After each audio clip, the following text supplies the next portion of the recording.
Imam Hussein alayhi salam arrived in the city of Mecca on the 3rd day of the month of Sha'aban, a day on which many of us celebrate the birth of Imam Hussein alayhi salam, but this would not be a day of celebration for them. One of the first things he did was to write letters to 5 tribal leaders in Basra, in Iraq, who were responsible for the collection of the khums. In this letter, the Imam wrote, "I'm sending this messenger with you with this letter to invite you to the Book of Allah and the Sunnah of the Holy Prophet. For this Sunnah has been killed. The Sunnah of the Holy Prophet has been killed, while bid'ah, while unlawful innovations have come to life." And at the very same time, the people of Kufa are sending letters, inviting Al-Hussein to come to Kufa. This is the place where we fought with your father. This is the place where we stood with your brother Al-Hassan. Come and join us. Muawiyah is dead.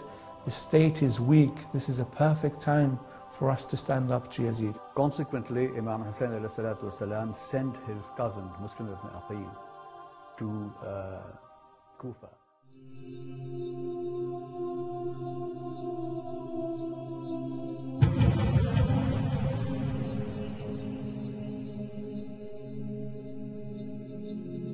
And if they do not give their oath of allegiance to me, Yazid, then do what?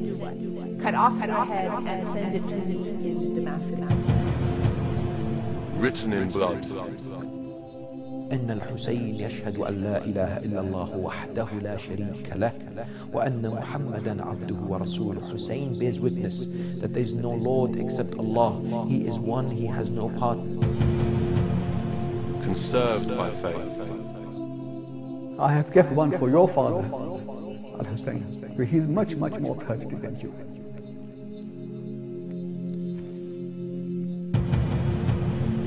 Engraved in hearts. Yazid is evil and I am good. Yazid is batil and I am haq. The only way you'll see this is if I am killed in the desert and I'm willing to go through this. An undying flame. The story of Hussein, peace be upon him.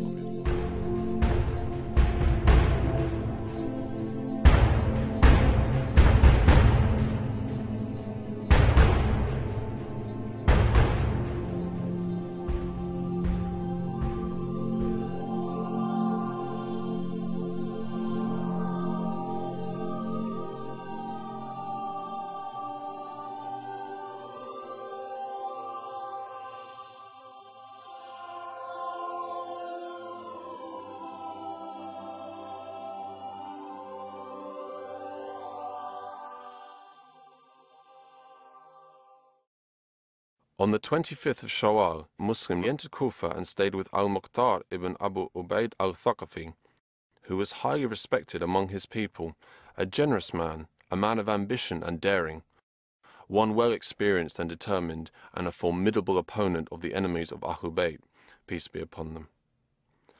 Other Shias came to swear the oath of allegiance to him till his diwan counted as many as 18,000 men, whereas some historians said there were as many as 25,000 men. According to al-Sha'bi, the number of those who swore allegiance to him reached 40,000. It was then that Muslim wrote al-Hussein a letter informing him of the consensus among the people of Kufa to obey him and to wait for his arrival. A scout does not lie to his people. 18,000 Kufians have already come to me. So hurry and come here as soon as this letter reaches you. Muslim ibn Aqil sent this letter with 2 loyal followers of Imam Hussein alayhi salam in the city of Kufa. Now at the same time, you have people, like I was trying to say, people who have a vested interest in bin Umayyah's position. People like Umar ibn Sa'ad ibn Abi Waqqas, for example. They were upset. These are people who lived in Kufa, who were many men. You cannot say Kufa was entirely Shia or supporters of Hussein. I would say the Shia were the minority, not the majority of people. So he sees the situation and people openly now saying that we will fight Yazid, that Al-Hussein is coming. At the same time, we find that the supporters of Bani Umayyah, such as Umar ibn Sa'ad and others, had seen that Nu'man ibn Bashir, who was the governor in Al-Kufa, was not able to contain and challenge Muslim ibn Aqil and the vast support that he had accumulated and gathered. And hence they wrote to Yazid in Sham, and they said to him that you must replace him, otherwise Kufa will no longer be yours. And Yazid turned to Sarjun and said, what should I do? And Sarjun said that had Muawiyah been there, he would have done what I would suggest, and that is to get Ubaidullah ibn Ziyad from Basra and make him the governor of Kufa. Yazid did not, for some reason, did not like Ubaidullah ibn Ziyad, probably because his father favored him heavily, and that Yazid probably felt jealous and envious of him. But on this particular point, he listened to Sarjun, and he wrote a letter to Yazid, to Ubaidullah ibn Ziyad, saying, you hand over the authority to whomsoever you consider appropriate and head immediately towards Kufa. When Ibn Ziyad received this order, he was in the city of Basra. This was the same time that the messenger from Imam Hussein alayhi salam, the messenger named Sulaiman, had come to Basra to invite the people to join Imam Hussein in his mission. And Mundhir had just brought Sulaiman and the Imam's message to Ibn Ziyad.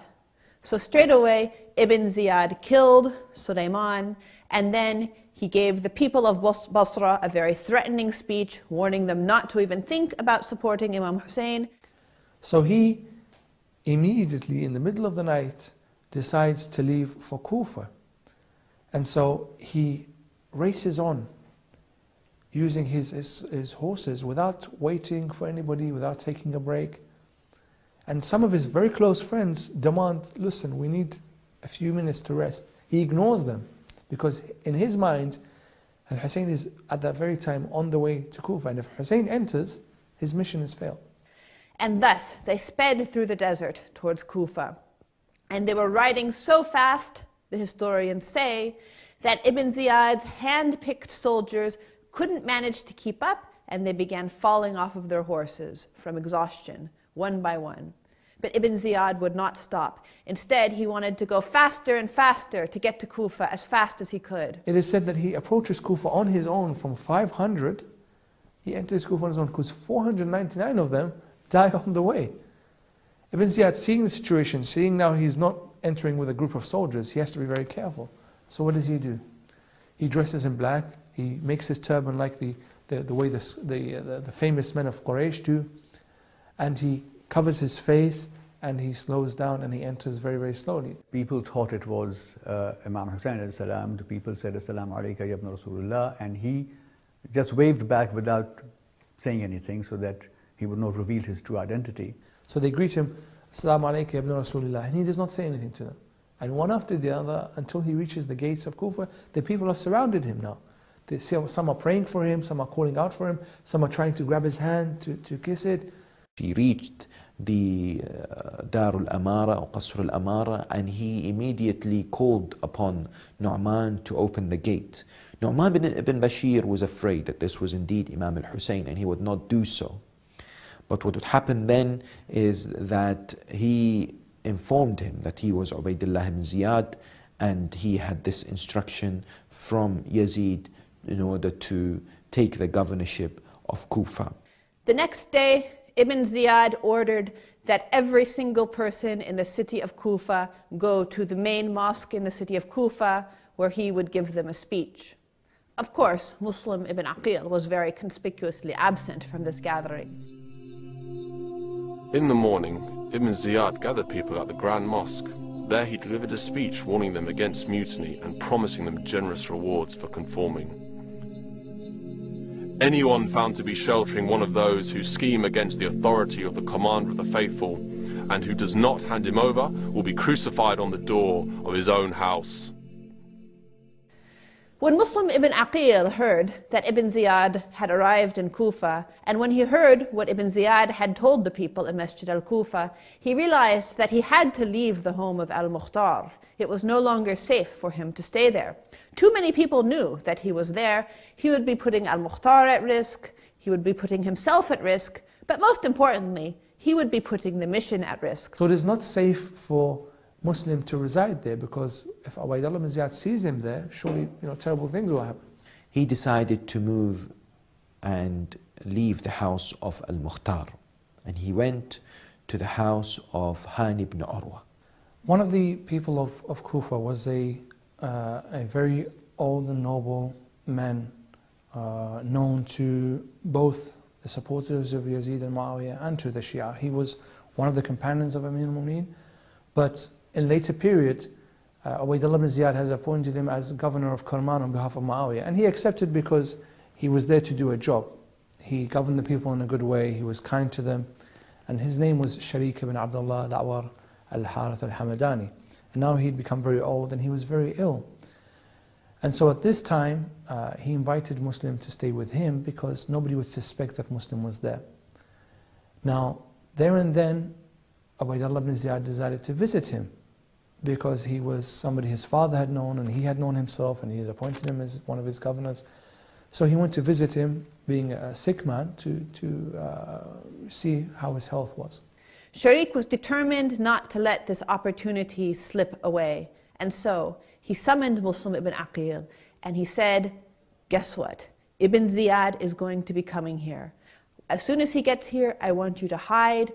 And when he's sitting down and talking to me, come out and kill him in one strike. As the man had said before, the sacrificial animal has come, just kill him, and then we will have the government without any further bloodshed.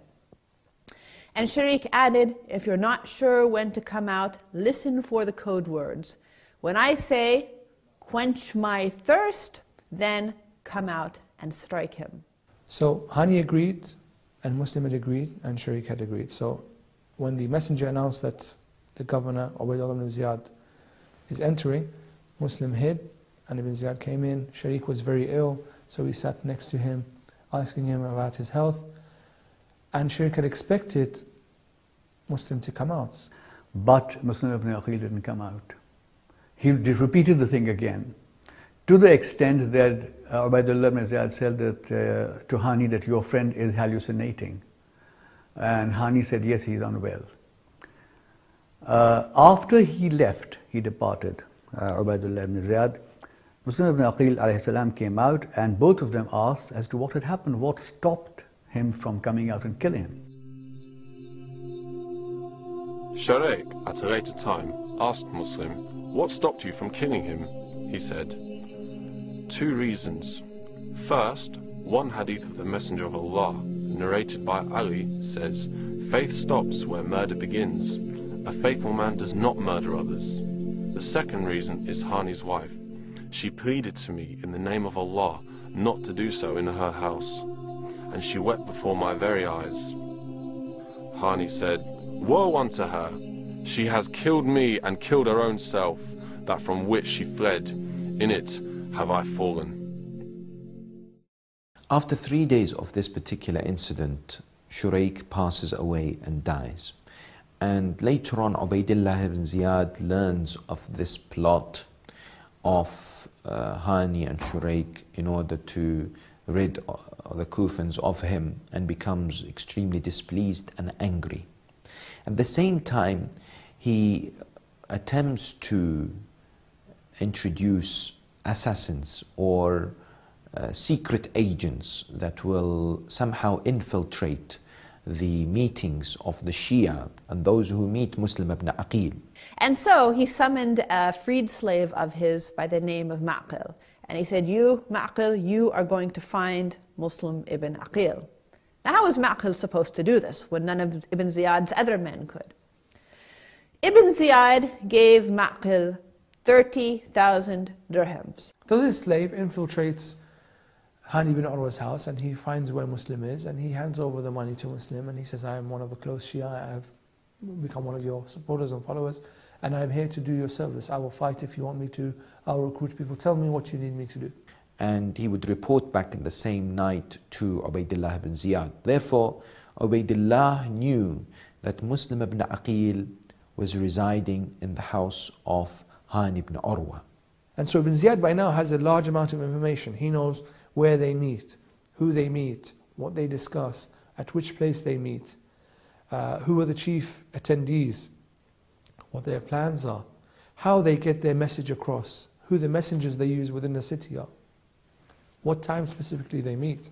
Now subsequently, the events were going at a very fast pace, and having recognized that Muslim ibn Aqil was in the house of Hani, Ubaydullah ibn Ziyad summons Hani ibn Urwa. As soon as Ibn Ziyad's eyes met Hani's, Hani knew that there was something deeply wrong. Ibn Ziyad was muttering under his breath, "His 2 feet, his own 2 foolish, treacherous feet have brought him to me." And then he began to recite some poetry. He said, "I desire him to live, but he desires me to die. What excuse do you have now when you fight your friend?"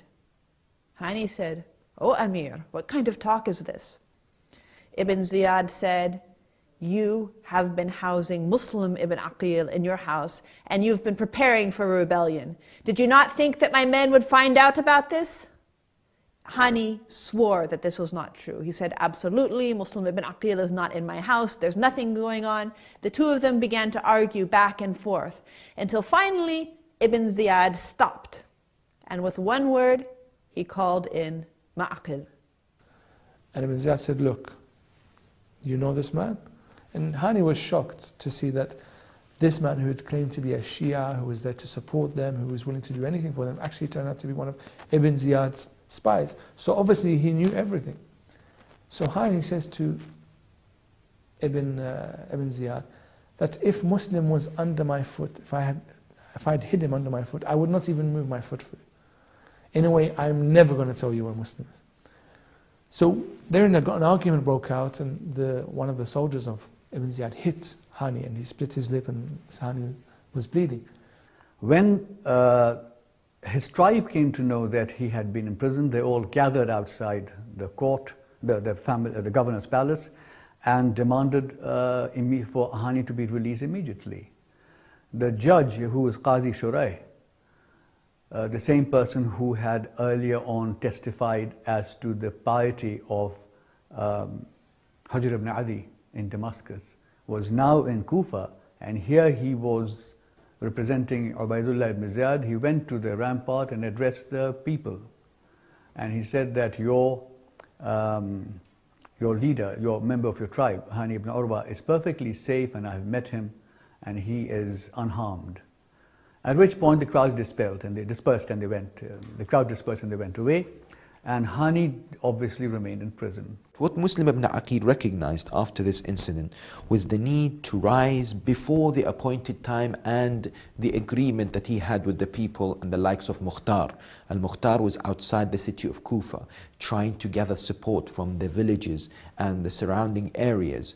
Yet when Muslims saw the deteriorating situation, he called several of his advisors and the people who were with him, and the call was made, Ya Mansur Amit, which was the same call that was proclaimed on the day of Badr, to say that, oh, the one who's helped by the Almighty, kill. In other words, fight. It was a call for people to gather, and around 4,000 gathered with Muslim, and they charged towards the palace in Al-Kufa, and they surrounded the palace. And so Ibn Ziyad summoned 5 of his closest men, one of them being Shimr ibn Dhul-Joshan, la'natullahi alayh, the one who severed the head of Imam Hussein. And he told these men, you need to find a way to make these people go. And so these men went up to the rooftop. Now the people assumed they were going to surrender, they were going to be afraid, but instead they looked out at the masses with a deep look of pity.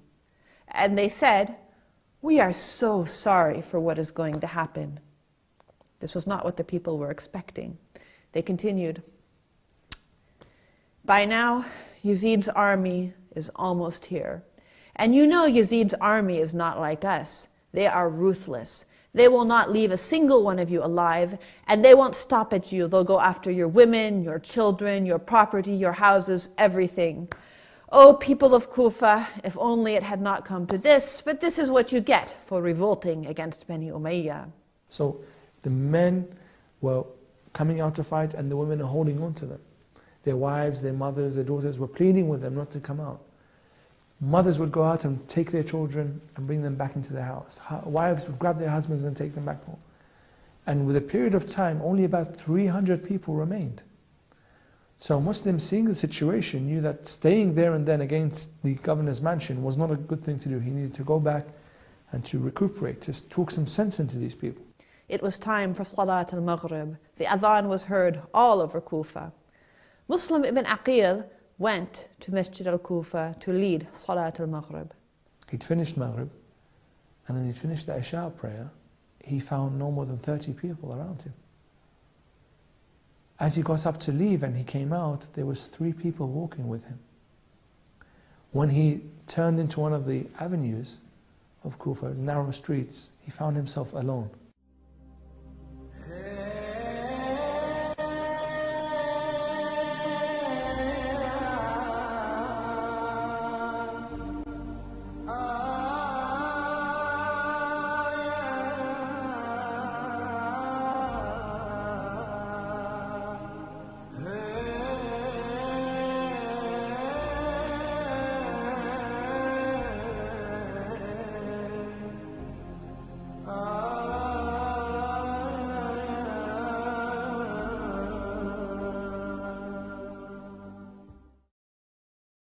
Here we have Muslim ibn Aqil salamullahi alayh, a stranger in the city of Kufa, nobody.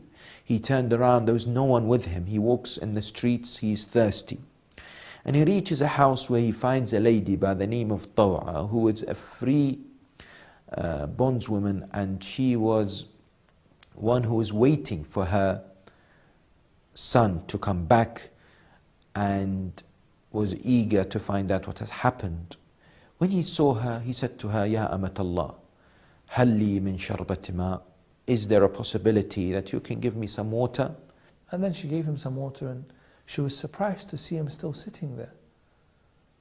Oh, strange man, it is not correct for you to sit here. What will people say? You're a strange man sitting at my doorstep. You need to move on. And so Muslim said to her, Oh, kind woman, I am Muslim ibn Aqil. She said, You are the messenger of al-Hussein. He said, Yes, I am. She said, Oh, come in. My name is Ta'a. This is my house. I will keep you safe. So Muslim went in and she found a small room for him to be safe in. Taw'a's son Bilal was in the employment of the governor of Kufa, which is new governor, Ubaydullah ibn Ziyad. And when he returned home, he saw that his mother Taw'a used to go into the room and come out more than several times at night. He kept asking questions. She kept from him the truth, but he persisted so much. She said, I will tell you if you take an oath not to tell anybody. And he promised, and she told him it is Muslim ibn Aqil. And so, at morning time, this son slipped away from the house and went to Ibn Ziyad to give him the news, to say that I know where Muslim is. Give me a reward for my information. So, in the morning of the Fajr prayer, they heard horsemen arriving.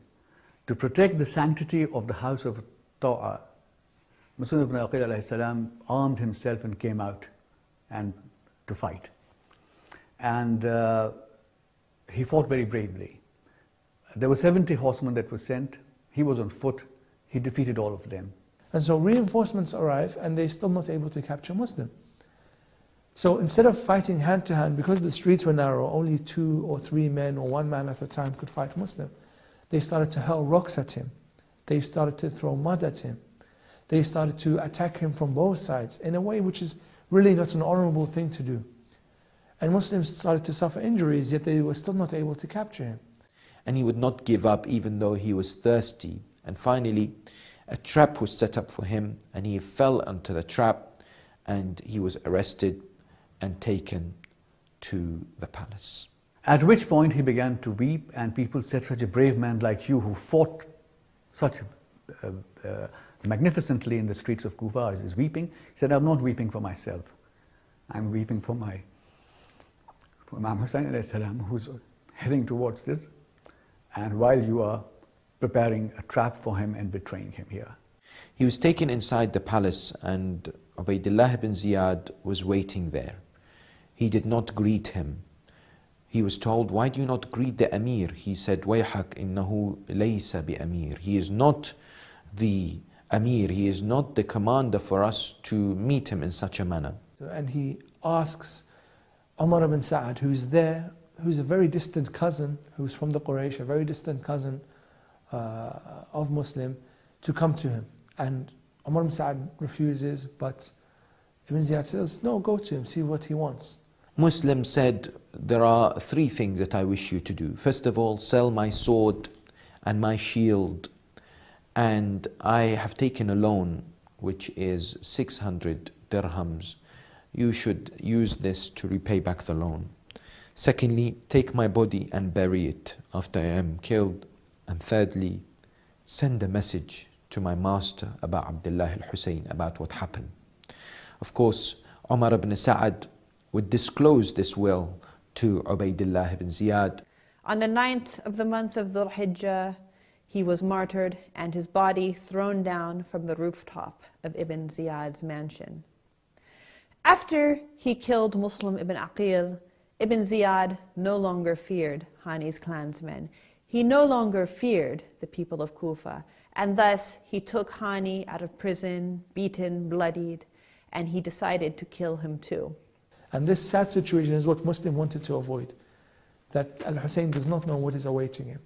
And so this is where Muslim's mission ends, and now we are preparing for the departure of Hussein from Mecca towards Kufa.